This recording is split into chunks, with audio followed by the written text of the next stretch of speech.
नमस्कार मित्रों, आज की इस शांत यात्रा में हम महाभारत के दो सबसे कम चर्चित किंतु अत्यंत महत्वपूर्ण योद्धाओं की कहानी सुनेंगे। नकुल और सहदेव पांडवों में सबसे छोटे किंतु गुणों में किसी से कम नहीं। तो आइए आराम से लेट जाइए और इस कथा में खो जाइए।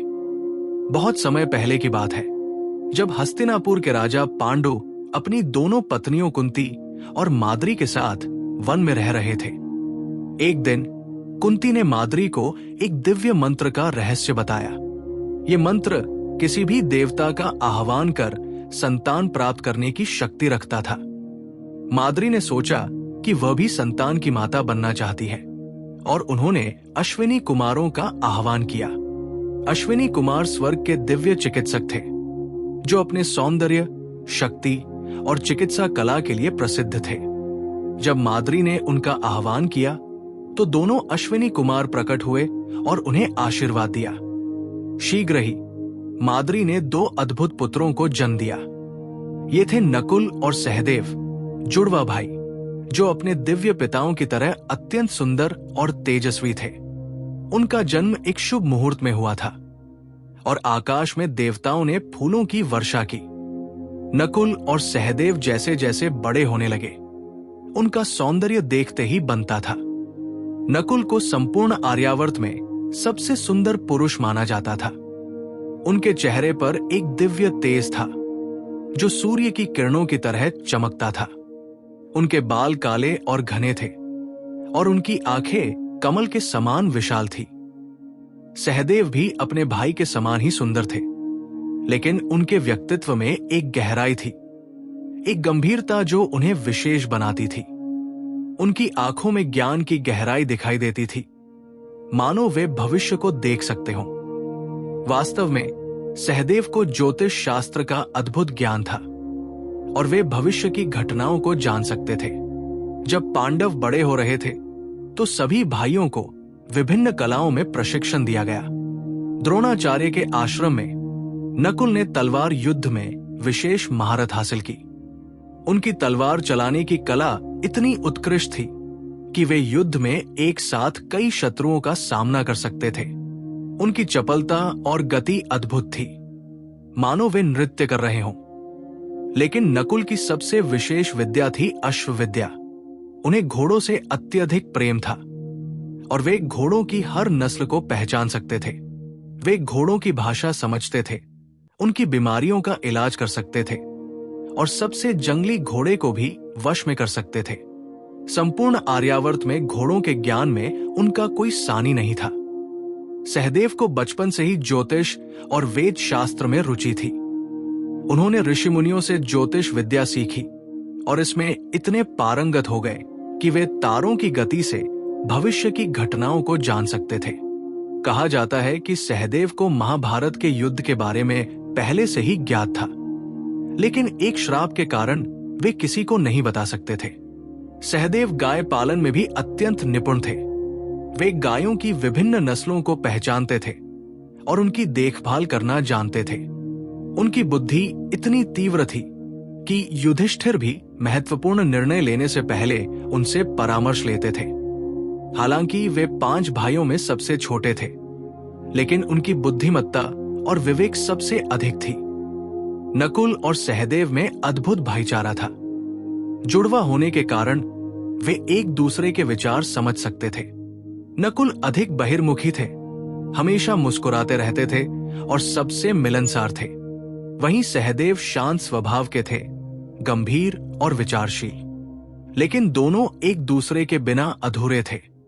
युद्ध में भी वे हमेशा साथ साथ लड़ते थे, एक दूसरे की रक्षा करते हुए। उनका प्रेम इतना गहरा था कि अगर एक को चोट लगती तो दूसरा उसका दर्द महसूस करता था। जब दुर्योधन ने पांडवों को मारने के लिए लाक्षागृह में भेजा तो नकुल और सहदेव भी अपने बड़े भाइयों के साथ थे। उस रात जब लाक्षागृह में आग लगी, सहदेव की सतर्कता ने सभी को बचाया। उन्होंने सबसे पहले आग की गंध को पहचान लिया और सबको चेताया। नकुल ने तुरंत सुरंग का रास्ता खोजा जो विदुर ने बनवाया था। भागते समय नकुल ने अपनी मां कुंती को सहारा दिया, जबकि सहदेव ने सुनिश्चित किया कि कोई पीछे न छूटे। जब वे जंगल में पहुंचे तो दोनों भाइयों ने रात भर पहरा दिया ताकि उनका परिवार सुरक्षित रहे। ये उनकी जिम्मेदारी और समर्पण का पहला बड़ा परिचय था। जब पांडव हिडिंबा वन में पहुंचे तो राक्षस हिडिंब ने उन पर हमला करने की योजना बनाई। सहदेव ने अपने ज्योतिष ज्ञान से खतरे को भांप लिया और भीम को सतर्क किया। नकुल ने तुरंत अपनी तलवार निकाल ली और माद्री की रक्षा के लिए तैयार हो गए। जब भीम और हिडिंब का युद्ध चल रहा था तो नकुल और सहदेव ने अपनी माताओं और युधिष्ठिर की सुरक्षा सुनिश्चित की। सहदेव ने वन में सुरक्षित स्थान की खोज की, जबकि नकुल ने चारों ओर निगरानी रखी। इस घटना ने उनकी रणनीतिक सोच और साहस को प्रदर्शित किया। एक्चक्रा नगरी में जब ब्राह्मण परिवार राक्षस बकासुर के भोजन के लिए चिंतित था तो सहदेव ने पहले ही जान लिया था कि भीम इस समस्या का समाधान करेंगे। उन्होंने चुपचाप युधिष्ठिर को सलाह दी कि वे ब्राह्मण की मदद करें। नकुल ने उस ब्राह्मण परिवार की सेवा में अपना समय लगाया, उनके घोड़ों और गायों की देखभाल की। जब भीम बकासुर से लड़ने गए तो नकुल और सहदेव ने गुप्त रूप से उनका पीछा किया, ये सुनिश्चित करने के लिए कि अगर कोई खतरा हो तो वे मदद कर सकें। यद्यपि भीम को उनकी सहायता की आवश्यकता नहीं पड़ी, लेकिन ये उनकी भाईचारे की भावना को दर्शाता था। द्रौपदी के स्वयंवर में नकुल और सहदेव भी अपने भाइयों के साथ ब्राह्मणों के वेश में गए थे। नकुल की सुंदरता इतनी अधिक थी कि कई राजकुमारियों ने उन्हें देखा और सोचा कि ये कोई साधारण ब्राह्मण नहीं हो सकता। सहदेव ने बुद्धिमानी से सबको ये समझाया कि वे शिक्षा प्राप्त करने वाले ब्राह्मण छात्र हैं। जब अर्जुन ने मछली की आंख भेदी और द्रौपदी को जीता तो राजाओं ने विरोध किया। उस समय नकुल और सहदेव ने अपने बड़े भाइयों के साथ मिलकर उन सभी राजाओं का सामना किया। दोनों भाइयों ने अपनी तलवारों से कई योद्धाओं को पराजित किया और ये सिद्ध किया कि वे केवल छोटे भाई नहीं बल्कि महान योद्धा भी थे। जब कुंती ने अनजाने में कहा कि जो भी लाए हो उसे पांचों भाइयों में बांट लो तो एक जटिल स्थिति उत्पन्न हो गई। द्रौपदी को पांचों भाइयों की पत्नी बनना था। नकुल और सहदेव ने इस स्थिति को बड़ी गरिमा के साथ स्वीकार किया।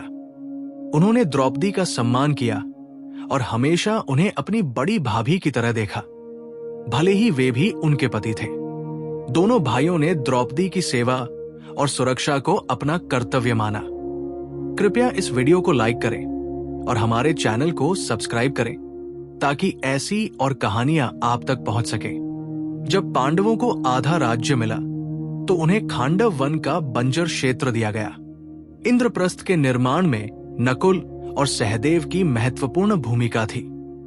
नकुल ने राज्य के अश्वशाला के निर्माण की देखरेख की। उन्होंने विभिन्न क्षेत्रों से सर्वश्रेष्ठ घोड़ों को लाया और एक ऐसी अश्वशाला बनाई जो संपूर्ण भारत में अद्वितीय थी। सहदेव ने गौशालाओं का निर्माण करवाया और कृषि व्यवस्था की स्थापना की। उन्होंने अपने ज्योतिष ज्ञान का उपयोग करके सही समय पर बीज बोने, वर्षा की भविष्यवाणी करने और फसल काटने की सलाह दी। उनके मार्गदर्शन में इंद्रप्रस्थ की कृषि इतनी समृद्ध हो गई कि वहां कभी अकाल नहीं पड़ा। जब युधिष्ठिर ने राजसूय यज्ञ करने का निर्णय लिया तो सभी भाइयों को दिग्विजय के लिए भेजा गया। नकुल को पश्चिम दिशा की विजय के लिए भेजा गया। अपनी सुंदरता और कूटनीति के कारण नकुल ने कई राजाओं को बिना युद्ध के ही अपने अधीन कर लिया। जहां युद्ध आवश्यक था वहां उन्होंने अपनी तलवार कला से शत्रुओं को पराजित किया। नकुल ने मत्स्य देश, शूरसेन और कई अन्य पश्चिमी राज्यों को जीता। उन्होंने विशेष रूप से घोड़ों की उत्कृष्ट नस्लों को भी इंद्रप्रस्थ लाया। हर राजा जिसे उन्होंने हराया उनकी वीरता और उदारता से प्रभावित था। नकुल ने युद्ध में पराजित राजाओं के साथ भी सम्मानपूर्वक व्यवहार किया। सहदेव को दक्षिण दिशा की विजय के लिए भेजा गया था। उन्होंने अपनी बुद्धिमत्ता और युद्ध कौशल दोनों का उपयोग करके कई राज्यों को जीता। सहदेव ने मथुरा से लेकर कांची तक की यात्रा की और सभी दक्षिणी राज्यों को पांडवों के अधीन किया। उनकी विजय यात्रा सबसे लंबी और सबसे कठिन थी। दक्षिण में सहदेव को कई शक्तिशाली राजाओं से युद्ध करना पड़ा। उन्होंने तमिल राजाओं, चोल, चेर और पांड्य राजवंशों के साथ युद्ध किया। सहदेव की सबसे बड़ी विजय तब हुई जब उन्होंने श्री कृष्ण के सुझाव पर कई राजाओं को अपने पक्ष में कर लिया। उन्होंने केवल शक्ति से नहीं बल्कि धर्म और न्याय के तर्कों से भी राजाओं को प्रभावित किया। राजसूय यज्ञ के दौरान नकुल और सहदेव को महत्वपूर्ण जिम्मेदारियां सौंपी गई। नकुल ने सभी आगंतुकों के घोड़ों और रथों की व्यवस्था देखी। हजारों राजा और महाराजा अपने घोड़ों और रथों के साथ आए थे और नकुल ने सुनिश्चित किया कि हर किसी के वाहनों की उचित देखभाल हो। उन्होंने एक विशाल अस्तबल की व्यवस्था की जहां सभी घोड़ों को सर्वोत्तम भोजन और देखभाल मिली। सहदेव ने यज्ञ की तिथि और मुहूर्त निर्धारित करने में महत्वपूर्ण भूमिका निभाई। उनके ज्योतिष ज्ञान के आधार पर सबसे शुभ समय चुना गया। सहदेव ने यह भी सुनिश्चित किया कि सभी ब्राह्मणों और विद्वानों को उचित सम्मान और दान मिले। उन्होंने यज्ञ की सभी वैदिक प्रक्रियाओं की देखरेख की। जब राजसूय यज्ञ में शिशुपाल ने श्री कृष्ण का अपमान किया तो नकुल और सहदेव दोनों क्रोधित हो गए। सहदेव ने तुरंत अपनी तलवार निकाल ली और शिशुपाल को दंड देने के लिए आगे बढ़े, लेकिन युधिष्ठिर ने उन्हें रोका और श्री कृष्ण को निर्णय लेने दिया। जब कृष्ण ने सुदर्शन चक्र से शिशुपाल का वध किया तो नकुल और सहदेव ने इसे धर्म की विजय के रूप में स्वीकार किया। इस घटना ने उनकी धर्म के प्रति निष्ठा और बड़ों के प्रति सम्मान को दर्शाया। जब शकुनी ने युधिष्ठिर को जुए के खेल में आमंत्रित किया तो नकुल और सहदेव दोनों इस निर्णय से असहमत थे। सहदेव ने अपने ज्योतिष ज्ञान से जान लिया था कि ये खेल विनाश लाएगा। उन्होंने युधिष्ठिर को चेताया कि ये एक जाल है, लेकिन धर्मराज ने क्षत्रिय धर्म का हवाला देते हुए आमंत्रण स्वीकार कर लिया। जब द्यूत क्रीड़ा शुरू हुई तो नकुल और सहदेव मूक दर्शक बने रहे। उन्होंने देखा कि कैसे एक एक करके युधिष्ठिर सब कुछ हार रहे थे। राज्य, धन, भाई, दोनों के हृदय में पीड़ा थी, लेकिन बड़े भाई के आदेश का पालन करना उनका धर्म था। उन्होंने चुपचाप अपनी नियति स्वीकार की। जब युधिष्ठिर ने अपने भाइयों को दांव पर लगाना शुरू किया तो सबसे पहले नकुल को दांव पर रखा गया। शकुनी ने पूछा कि युधिष्ठिर ने सबसे सुंदर और सबसे प्रिय नकुल को पहले क्यों चुना। युधिष्ठिर ने उत्तर दिया कि वे धर्म का पालन कर रहे हैं। माद्री का एक पुत्र नकुल और कुंती का एक पुत्र स्वयं साथ रहे। जब नकुल हारे तो उन्होंने कोई विरोध नहीं किया। उनके चेहरे पर गरिमा थी। पराजय में भी वे राजकुमार लग रहे थे। फिर सहदेव को दांव पर लगाया गया।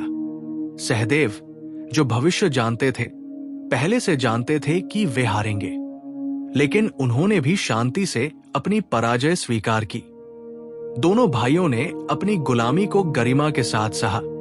जब द्रौपदी को सभा में घसीटा गया तो नकुल और सहदेव का खून खौल उठा। उन्होंने अपनी तलवारें निकालने की कोशिश की, लेकिन युधिष्ठिर के आदेश ने उन्हें रोक दिया। दुशासन जब द्रौपदी को अपमानित कर रहा था तो दोनों भाइयों की आंखों में आंसू थे, लेकिन वे असहाय थे। सहदेव ने उस दिन प्रतिज्ञा ली कि वे दुशासन के इस अपराध का बदला लेंगे। नकुल ने भी मन में प्रण किया कि कौरवों को इसका दंड मिलेगा। जब श्री कृष्ण ने चमत्कार से द्रौपदी की लाज बचाई तो दोनों भाइयों ने उनके प्रति कृतज्ञता महसूस की। इस घटना ने उनके मन में कौरवों के प्रति गहरी घृणा भर दी। जब दूसरे जुए में फिर से सब कुछ दांव पर लगा तो सहदेव ने एक बार फिर विरोध किया, लेकिन युधिष्ठिर अपने वचन के पक्के थे। जब पांडव हार गए और उन्हें 13 वर्ष का वनवास मिला तो नकुल और सहदेव ने इसे भी स्वीकार किया। वनवास के लिए जाते समय द्रौपदी ने अपने लंबे बाल खोल दिए और प्रतिज्ञा की कि जब तक दुशासन का खून उनके बालों में नहीं लगेगा वे इन्हें नहीं बांधेंगी। नकुल और सहदेव ने भी उस दिन मन में प्रतिज्ञा की। नकुल ने कहा कि वे कौरवों की सेना में सबसे सुंदर योद्धा को मारेंगे। सहदेव ने प्रतिज्ञा की कि वे शकुनी को मारकर इस सब के मूल कारण को समाप्त करेंगे। दोनों भाई जानते थे कि ये वनवास एक परीक्षा है और वे इससे और मजबूत होकर निकलेंगे। वनवास के पहले दिनों में नकुल और सहदेव ने परिवार की देखभाल की जिम्मेदारी संभाली। नकुल ने जंगल में रहने के लिए उपयुक्त स्थान ढूंढे जहां पानी और भोजन की व्यवस्था हो सके। सहदेव ने अपने ज्योतिष ज्ञान से सुरक्षित मार्गों का चयन किया और खतरों से बचाव के उपाय बताए। दोनों भाइयों ने कभी शिकायत नहीं की, बल्कि परिवार का मनोबल बढ़ाने की कोशिश की। उन्होंने माद्री के बेटों के रूप में अपनी जिम्मेदारी को समझा और पूरे परिवार की सेवा में लग गए। वनवास के दौरान पांडव द्वैतवन में रहे। यहां नकुल ने अपनी अश्व विद्या का उपयोग करके जंगली घोड़ों को पालतू बनाया। उन्होंने कुछ घोड़े पकड़े और उन्हें प्रशिक्षित किया ताकि भविष्य में काम आ सके। नकुल की घोड़ों के साथ बातचीत देखना एक अद्भुत दृश्य था। वे बिना किसी डर के जंगली घोड़ों के पास जाते और उन्हें शांत कर देते थे। सहदेव ने वन में औषधीय पौधों की पहचान की और उनका संग्रह किया। उनके ज्ञान के कारण जब कोई बीमार पड़ता तो वे उसका इलाज कर सकते थे। सहदेव ने एक छोटा वनस्पति उद्यान भी बनाया जहां वे उपयोगी जड़ी बूटियां उगाते थे। उनकी चिकित्सा विद्या, जो अश्विनी कुमारों से विरासत में मिली थी, बहुत काम आई। वनवास के दौरान पांडवों ने कई पवित्र स्थानों की यात्रा की। जब वे कामख्या वन पहुंचे तो सहदेव ने वहां के प्राचीन ऋषियों से ज्योतिष के गहरे रहस्य सीखे। उन्होंने नक्षत्रों की गति और उनके प्रभाव को और गहराई से समझा। इस ज्ञान ने उन्हें भविष्य की घटनाओं को और स्पष्टता से देखने की शक्ति दी। नकुल ने कामख्या में दिव्य घोड़ों के बारे में सुना जो केवल शुद्ध हृदय वाले ही देख सकते थे। एक रात ध्यान में बैठे हुए नकुल ने उन दिव्य घोड़ों के दर्शन किए। उन घोड़ों ने नकुल को आशीर्वाद दिया कि युद्ध में उनके घोड़े कभी नहीं थकेंगे और सबसे तेज दौड़ेंगे। ये अनुभव नकुल के लिए अत्यंत महत्वपूर्ण था। एक बार जब पांडव प्यासे थे तो नकुल और सहदेव पानी लाने गए। उन्होंने एक सरोवर देखा, लेकिन वहां एक यक्ष था जिसने कहा कि पहले मेरे प्रश्नों का उत्तर दो, फिर पानी पीना। नकुल प्यास से व्याकुल बिना उत्तर दिए पानी पीने लगे और मूर्छित हो गए। फिर सहदेव गए। उन्होंने भी यक्ष की बात नहीं मानी और वे भी मूर्छित हो गए। जब युधिष्ठिर ने यक्ष के सभी प्रश्नों के उत्तर दिए तो यक्ष प्रसन्न हुआ। यक्ष ने कहा कि वे 4 में से किसी एक भाई को जीवित कर सकता है। युधिष्ठिर ने नकुल को चुना क्योंकि वे चाहते थे कि माद्री का भी एक पुत्र जीवित रहे, न कि केवल कुंती के पुत्र। यक्ष, जो वास्तव में धर्मराज थे, युधिष्ठिर के न्याय से बहुत प्रसन्न हुए और सभी भाइयों को जीवित कर दिया। इस घटना ने नकुल और सहदेव को यह सिखाया कि अहंकार और जल्दबाजी हानिकारक हो सकती है। वनवास में नकुल और सहदेव ने द्रौपदी की बहुत सेवा की। नकुल फूल और फल लाते थे, जबकि सहदेव भोजन बनाने में मदद करते थे। द्रौपदी के साथ उनका संबंध अत्यंत सम्मानजनक था। वे उन्हें केवल पत्नी के रूप में नहीं, बल्कि एक बहन और मित्र के रूप में भी देखते थे। जब द्रौपदी दुखी होती या कौरवों के अपमान को याद करके रोती, तो नकुल और सहदेव उन्हें सांत्वना देते। सहदेव अक्सर द्रौपदी से कहते कि एक दिन न्याय होगा और कौरवों को उनके कर्मों का फल मिलेगा। नकुल अपनी सुंदर कविताओं और गीतों से द्रौपदी का मन बहलाते थे। इन कठिन समयों में उनकी ये सेवा और समर्पण अविस्मरणीय था। वनवास के दौरान नकुल और सहदेव ने कई महान ऋषियों से मुलाकात की। महर्षि व्यास, मार्कंडे और अन्य विद्वानों से उन्होंने बहुत कुछ सीखा। सहदेव ने वेद और उपनिषदों का गहन अध्ययन किया। नकुल ने आयुर्वेद और पशु चिकित्सा में अपने ज्ञान को बढ़ाया। ये शिक्षाएं उनके लिए अमूल्य थी और बाद में उन्होंने इस ज्ञान का उपयोग अपने राज्य और लोगों की सेवा में किया। यदि आप इन कहानियों का आनंद ले रहे हैं तो कृपया लाइक बटन दबाएं और हमारे चैनल को सब्सक्राइब करना न भूलें। 13 वर्षों के वनवास के बाद 1 वर्ष का अज्ञातवास शुरू हुआ। पांडवों ने विराट राजा के नगर में शरण ली। नकुल ने ग्रंथिक नाम से अश्वशाला का प्रभारी बनने का निर्णय लिया। उन्होंने कहा कि वे राजा के सभी घोड़ों की देखभाल करेंगे और उन्हें प्रशिक्षित करेंगे। उनकी सुंदरता और कौशल को देखकर राजा विराट बहुत प्रभावित हुए। सहदेव ने तंत्रपाल नाम लिया और गौशाला का प्रभारी बन गए। उन्होंने कहा कि वे गायों की सभी नस्लों को जानते हैं और उनका उचित रखरखाव कर सकते हैं। सहदेव ने राजा को प्रभावित करने के लिए कुछ ज्योतिषीय भविष्यवाणियां भी की, जो सटीक साबित हुई। दोनों भाइयों ने अपनी पहचान छुपाए रखने में बड़ी सावधानी बरती। अज्ञातवास के दौरान नकुल ने विराट के घोड़ों को इतना अच्छा प्रशिक्षित किया कि वे पूरे राज्य में प्रसिद्ध हो गए। उन्होंने कुछ बीमार घोड़ों को भी ठीक किया, जिन्हें अन्य चिकित्सक लाइलाज मान चुके थे। नकुल की घोड़ों के साथ समझ इतनी गहरी थी कि वे केवल देखकर ही बता देते थे कि घोड़ा किस बीमारी से पीड़ित है। सहदेव ने गौशाला को इतना अच्छा संगठित किया कि दूध और घी का उत्पादन दोगुना हो गया। उन्होंने गायों के लिए विशेष चारा और देखभाल की व्यवस्था की। सहदेव के ज्ञान से प्रभावित होकर राजा विराट ने उन्हें अपना विश्वास पात्र बना लिया। लेकिन दोनों भाइयों ने हमेशा सावधानी बरती कि उनकी असली पहचान न खुले। जब कीचक ने द्रौपदी, जो सैरंध्री बनी थी, को परेशान किया तो नकुल और सहदेव अत्यंत क्रोधित हुए। उन्होंने भीम से कहा कि वे स्वयं कीचक को मार देना चाहते हैं, लेकिन भीम ने उन्हें समझाया कि अगर वे लड़े तो उनकी पहचान खुल सकती है, क्योंकि उनकी युद्ध शैली प्रसिद्ध थी। जब भीम ने कीचक का वध किया तो नकुल और सहदेव ने सुनिश्चित किया कि कोई संदेह पांडवों पर न आए। उन्होंने चतुराई से विभिन्न तरीकों से ध्यान भटकाया। सहदेव ने कुछ भ्रामक सूचनाएं फैलाई कि गंधर्वों ने कीचक को मारा है। दोनों भाइयों की इस रणनीति ने उनकी पहचान को सुरक्षित रखा। जब त्रिगर्त और कौरवों ने विराट की गायों को चुराने का प्रयास किया तो ये नकुल और सहदेव के लिए एक परीक्षा थी। पहले त्रिगर्तों ने दक्षिण दिशा से हमला किया। राजा विराट युद्ध के लिए गए और नकुल और सहदेव भी छिपकर उनकी सेना में शामिल हो गए। उन्होंने अपनी पहचान छुपाते हुए वीरता से लड़ाई लड़ी। फिर जब कौरव उत्तर दिशा से गायों को चुराने आए तो राजकुमार उत्तर ने अर्जुन को सारथी बनाया। नकुल और सहदेव को पीछे रहना पड़ा, लेकिन उन्होंने राजधानी की सुरक्षा की जिम्मेदारी ली। उन्होंने सुनिश्चित किया कि कोई अन्य शत्रु इस अवसर का लाभ न उठा सके। दोनों भाइयों ने अपने कर्तव्य को बखूबी निभाया। जब अज्ञातवास का 1 वर्ष पूरा हुआ तो पांडवों ने अपनी असली पहचान प्रकट की।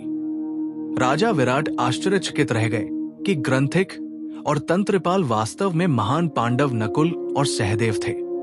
राजा ने उनकी विनम्रता और कर्तव्यनिष्ठा की बहुत प्रशंसा की।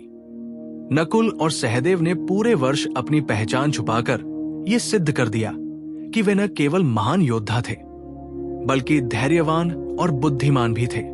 इस अज्ञातवास ने उन्हें और अधिक परिपक्व बना दिया। अज्ञातवास के बाद राजा विराट ने अपनी पुत्री उत्तरा का विवाह अर्जुन के पुत्र अभिमन्यु से कर दिया। नकुल और सहदेव ने इस विवाह के आयोजन में महत्वपूर्ण भूमिका निभाई। नकुल ने विवाह के लिए सर्वश्रेष्ठ घोड़ों और रथों की व्यवस्था की। उन्होंने अभिमन्यु के लिए एक विशेष रथ तैयार करवाया, जो सुंदरता और मजबूती दोनों में अद्वितीय था।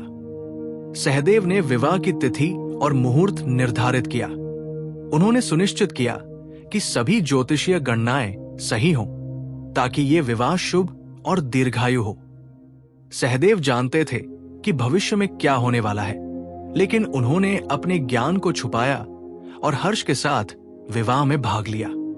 दोनों भाइयों ने अभिमन्यु को अपने पुत्र की तरह प्यार किया। युद्ध की तैयारी के समय नकुल और सहदेव ने श्री कृष्ण से विशेष मार्गदर्शन प्राप्त किया। कृष्ण ने नकुल को सलाह दी कि युद्ध में घोड़ों का चयन कितना महत्वपूर्ण है।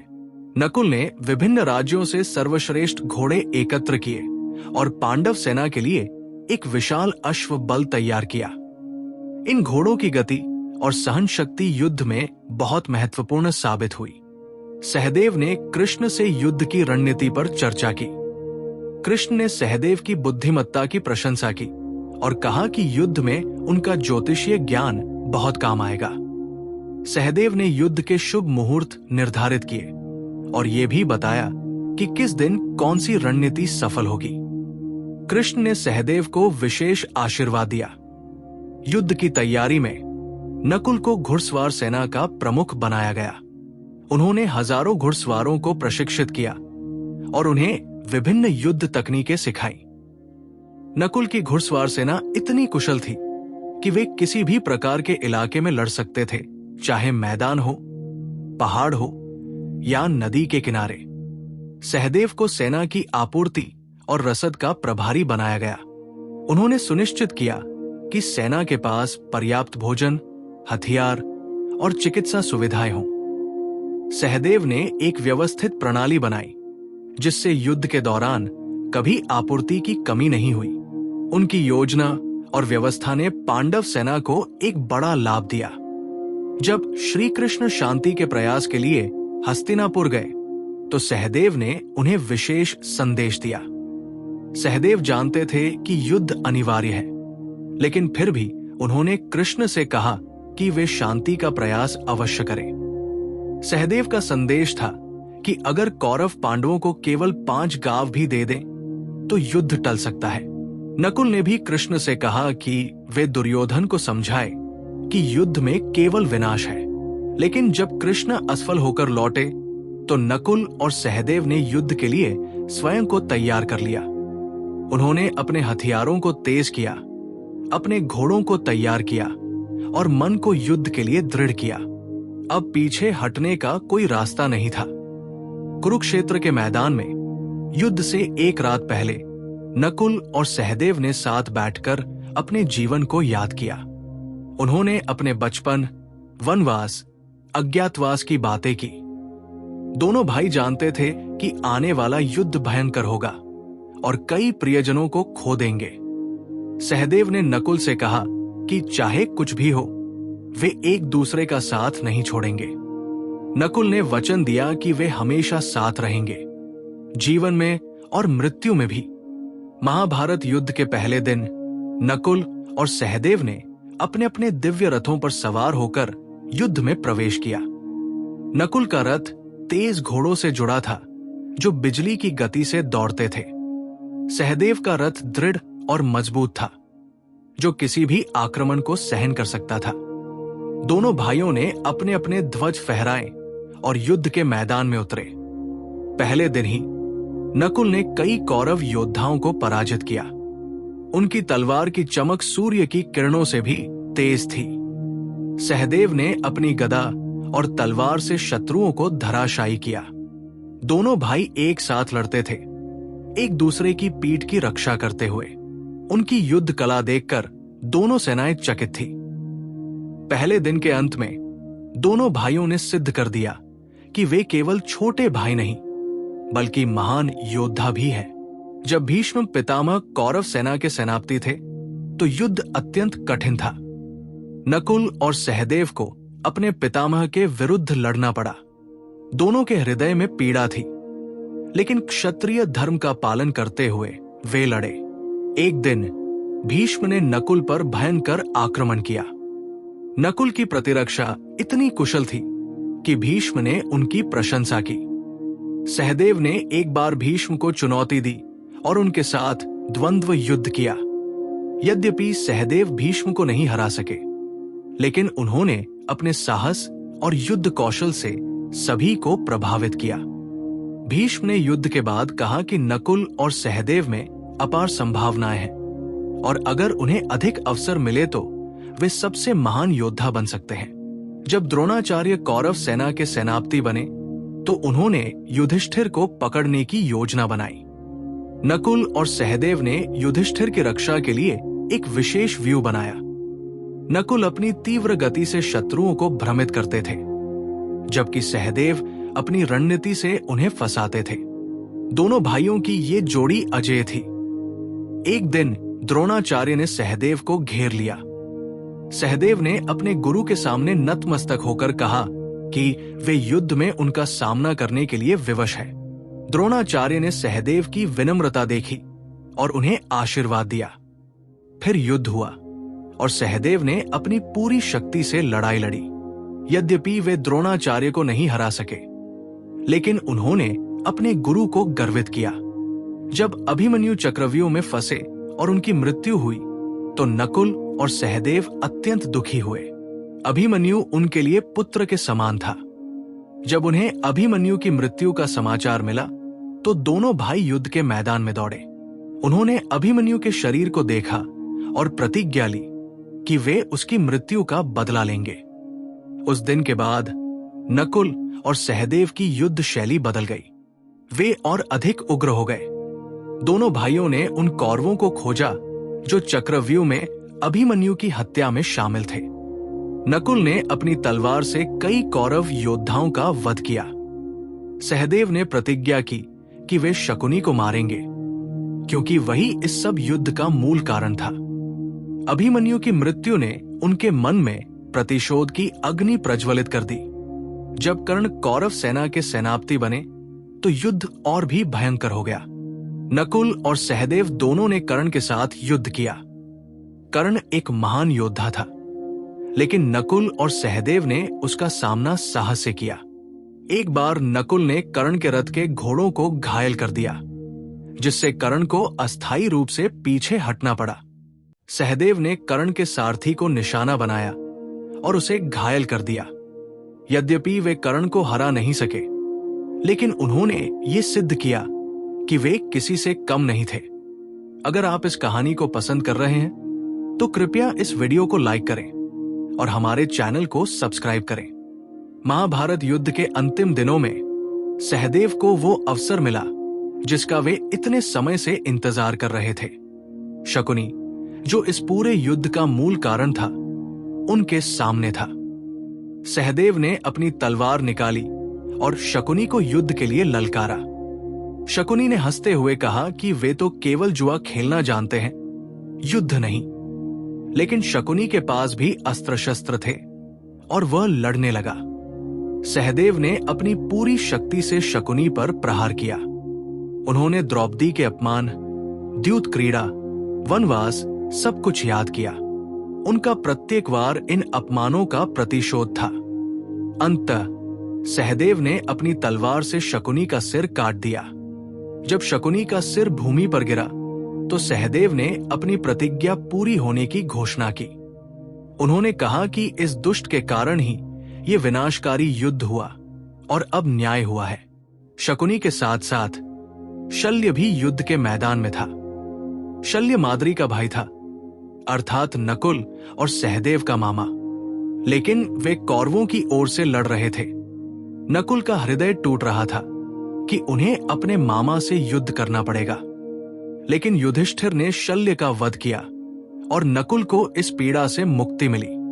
युधिष्ठिर द्वारा शल्य के वध के बाद नकुल और सहदेव ने अपने मामा के शरीर के पास जाकर उन्हें श्रद्धांजलि दी। उन्होंने कहा कि यद्यपि शल्य शत्रु पक्ष में थे, लेकिन वे एक महान योद्धा और उनके संबंधी थे। सहदेव ने शल्य के अंतिम संस्कार की व्यवस्था की और सुनिश्चित किया कि उन्हें सम्मान पूर्वक विदाई मिले। ये उनकी महानता थी कि युद्ध में भी उन्होंने संबंधों का सम्मान किया। जब दुर्योधन घायल होकर सरोवर में छिपा था तो पांडवों ने उसे ढूंढ निकाला।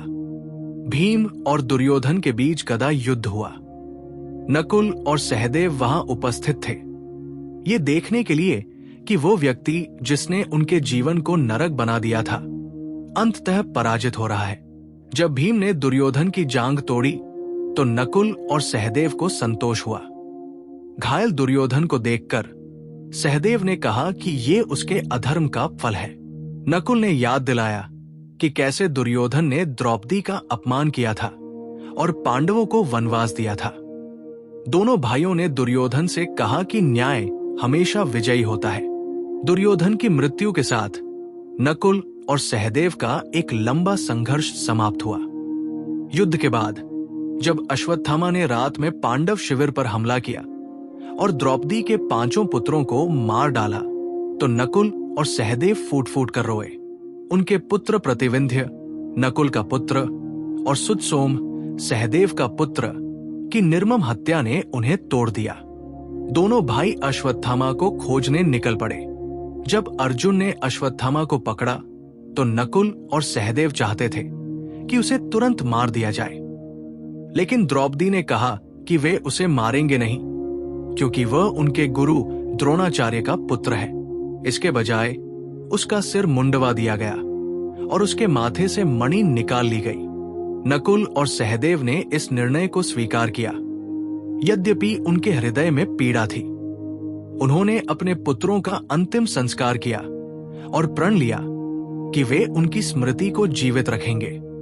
युद्ध समाप्त होने के बाद जब पांडव युद्ध के मैदान में गए और अपने मृत सैनिकों और संबंधियों को देखा, तो नकुल और सहदेव गहरे शोक में डूब गए। उन्होंने अपने मामा शल्य, अपने पुत्रों और अपने कई मित्रों को खो दिया था। दोनों भाई एक दूसरे का सहारा बने और एक दूसरे को सांत्वना दी। उन्होंने सभी मृतकों के लिए प्रार्थना की और उनकी आत्मा की शांति के लिए दान किया। ये उनके जीवन का सबसे कठिन समय था, लेकिन उन्होंने अपनी मजबूती नहीं खोई। युद्ध के बाद जब युधिष्ठिर हस्तिनापुर के राजा बने, तो नकुल और सहदेव को महत्वपूर्ण जिम्मेदारियां दी गई। नकुल को घुड़सवार सेना और रथ विभाग का मंत्री बनाया गया। उन्होंने पूरे राज्य में अश्वशालाएं स्थापित की और घोड़ों की नस्ल सुधार पर काम किया। नकुल के मार्गदर्शन में हस्तिनापुर की घुड़सवार सेना विश्व में सबसे उत्कृष्ट मानी जाने लगी।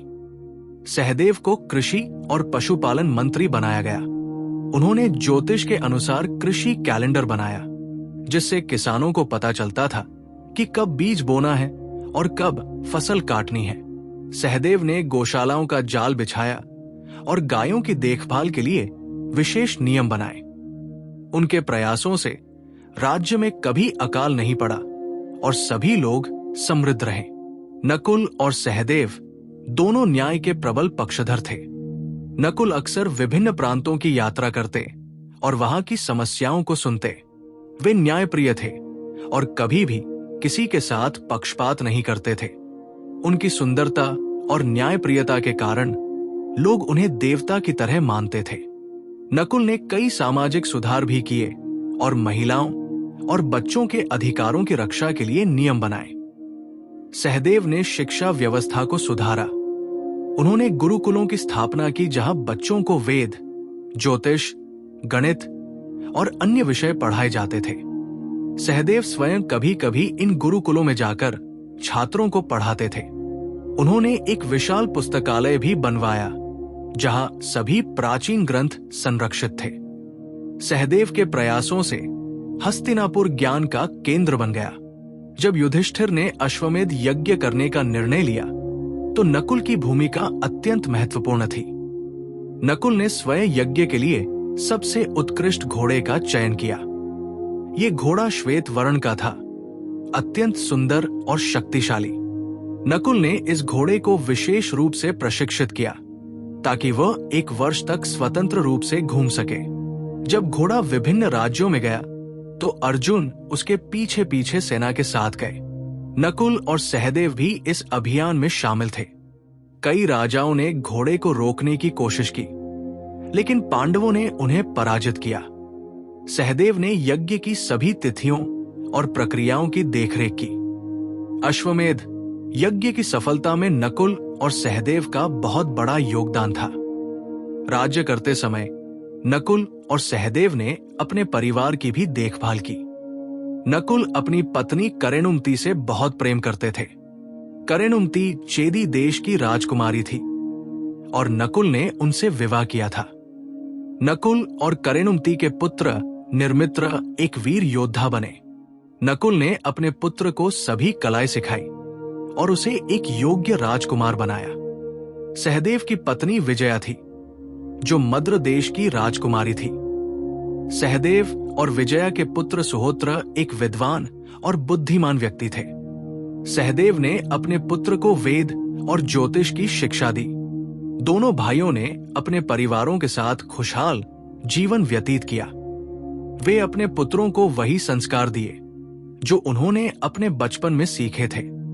युद्ध के बाद जब भीष्म पितामह शरशय्या पर लेटे थे तो पांडव उनसे ज्ञान प्राप्त करने गए। नकुल और सहदेव ने भीष्म से राजधर्म, न्याय और प्रशासन के बारे में बहुत कुछ सीखा। भीष्म ने नकुल को सलाह दी कि एक राजा को अपनी सेना के घोड़ों का विशेष ध्यान रखना चाहिए, क्योंकि युद्ध में गति बहुत महत्वपूर्ण है। भीष्म ने सहदेव से कहा कि एक बुद्धिमान राजा वही है जो भविष्य को देख सके और उसके अनुसार योजना बनाए। दोनों भाइयों ने भीष्म की शिक्षाओं को हृदय में संजोया और जीवन भर उनका पालन किया। कई वर्षों तक शासन करने के बाद युधिष्ठिर ने महसूस किया कि अब समय आ गया है कि वे सांसारिक मोह को त्याग दें। उन्होंने अपने पौत्र परीक्षित को राजा बनाने का निर्णय लिया। नकुल और सहदेव ने परीक्षित के राज्याभिषेक की व्यवस्था देखी। दोनों भाइयों ने परीक्षित को अंतिम सलाह दी कि वे हमेशा धर्म का पालन करें और प्रजा की भलाई के लिए काम करें। नकुल ने परीक्षित को अपनी सभी घुड़सवार सेना और अश्व ज्ञान सौंप दिया। उन्होंने कहा कि राज्य की रक्षा के लिए एक मजबूत सेना आवश्यक है। सहदेव ने परीक्षित को ज्योतिष की शिक्षा दी और कहा कि एक राजा को सितारों की भाषा समझनी चाहिए। दोनों भाइयों ने परीक्षित को आशीर्वाद दिया और फिर अपने भाइयों के साथ महाप्रस्थान के लिए तैयार हो गए। पांडवों ने अपने राज्य, धन और सभी सांसारिक सुखों को त्याग दिया। द्रौपदी के साथ पांचों भाई हिमालय की ओर चल पड़े। नकुल और सहदेव ने इस यात्रा के लिए कोई विशेष तैयारी नहीं की। वे जानते थे कि ये एक एकतरफा यात्रा है जिसका कोई वापसी नहीं है। दोनों भाई शांत और संतुष्ट थे। उन्होंने अपना जीवन धर्म के अनुसार जिया था। जैसे जैसे वे आगे बढ़ते गए, रास्ता कठिन होता गया। बर्फीले पहाड़, ठंडी हवाएं और कठोर परिस्थितियां, लेकिन नकुल और सहदेव ने कभी शिकायत नहीं की। वे एक दूसरे का हाथ पकड़े चलते रहे जैसे वे बचपन से करते आए थे। उनका भाईचारा और प्रेम इस अंतिम यात्रा में भी कायम था। यात्रा के दौरान एक एक करके सभी गिरने लगे। सबसे पहले द्रौपदी गिरी। नकुल और सहदेव का हृदय टूट गया, लेकिन युधिष्ठिर ने कहा कि वे पीछे मुड़कर नहीं देखेंगे। द्रौपदी, जो उनकी पत्नी थी, जिसने उनके साथ सभी कठिनाइयां सही, अब उनके साथ नहीं थी। दोनों भाई आंसुओं को रोकते हुए आगे बढ़ते रहे। फिर सहदेव गिरे। नकुल ने अपने प्रिय जुड़वा भाई को गिरते देखा। उनका हृदय चीत्कार कर उठा। वे रुकना चाहते थे, सहदेव को उठाना चाहते थे, लेकिन युधिष्ठिर ने कहा कि ये उनकी नियति है। नकुल ने एक अंतिम बार सहदेव की ओर देखा। उनके मन में सभी यादें घूम गई, बचपन से लेकर युद्ध तक, हर पल जो उन्होंने साथ बिताया था। फिर भारी मन से वे आगे बढ़ गए। थोड़ी देर बाद नकुल भी गिर गए। उनके शरीर ने साथ छोड़ दिया, लेकिन उनके मन में शांति थी। नकुल जानते थे कि उन्होंने अपना जीवन अच्छे से जिया। उन्होंने अपने कर्तव्यों का पालन किया, अपने भाइयों का साथ दिया और हमेशा धर्म का मार्ग अपनाया। गिरते समय उनके चेहरे पर एक मुस्कान थी। वे सोच रहे थे कि जल्द ही वे सहदेव से मिलेंगे और फिर वे हमेशा के लिए साथ होंगे। युधिष्ठिर और भीम आगे बढ़ते रहे, लेकिन अंततः भीम भी गिर गए। अब केवल युधिष्ठिर बचे थे और उनके साथ एक कुत्ता था जो शुरू से उनके साथ चल रहा था। युधिष्ठिर अकेले स्वर्ग के द्वार तक पहुंचे। नकुल और सहदेव की आत्माएं उन्हें देख रही थी। गर्व से जब युधिष्ठिर स्वर्ग पहुंचे तो उन्होंने देखा कि दुर्योधन और अन्य कौरव वहां विराजमान है। युधिष्ठिर क्रोधित हो गए और अपने भाइयों को देखने की मांग की। देवताओं ने उन्हें नरक दिखाया, जहां युधिष्ठिर को लगा कि उनके भाई हैं, लेकिन ये एक परीक्षा थी। जब युधिष्ठिर ने नरक में रहने का निर्णय लिया ताकि वे अपने भाइयों के साथ रह सकें, तो देवताओं ने प्रसन्न होकर सच्चाई बताई। वास्तव में नकुल और सहदेव स्वर्ग में थे। जब युधिष्ठिर ने उन्हें देखा तो उनकी आंखों में खुशी के आंसू आ गए। नकुल और सहदेव भी अपने बड़े भाई को देखकर प्रसन्न हुए। सभी पांडव भाई फिर से एकत्र हुए। नकुल और सहदेव ने युधिष्ठिर को बताया कि स्वर्ग में वे शांति और आनंद से हैं। उन्होंने अपने पूरे जीवन को याद किया, बचपन के खेल, वनवास की कठिनाइयां, युद्ध की भयावहता और राज्य का शासन। नकुल और सहदेव ने कहा कि उन्हें अपने जीवन पर गर्व है। उन्होंने हमेशा धर्म का पालन किया, अपने बड़ों का सम्मान किया और अपने कर्तव्यों को निभाया। स्वर्ग में वे हमेशा के लिए साथ थे और उनकी कहानी अमर हो गई। तो मित्रों, ये थी नकुल और सहदेव की कहानी। दो भाई जो हमेशा छाया में रहे, लेकिन जिनका योगदान अत्यंत महत्वपूर्ण था। उन्होंने हमें सिखाया कि सच्ची महानता प्रसिद्धि में नहीं, बल्कि कर्तव्य पालन में है। उन्होंने हमें भाईचारे का सच्चा अर्थ सिखाया।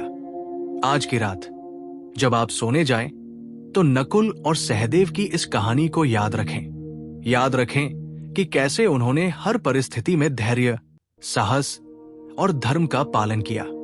अंत में, यदि आपको यह वीडियो पसंद आया हो तो कृपया लाइक करें, शेयर करें और हमारे चैनल को सब्सक्राइब करें। हम ऐसी ही और कहानियां लेकर आते रहेंगे।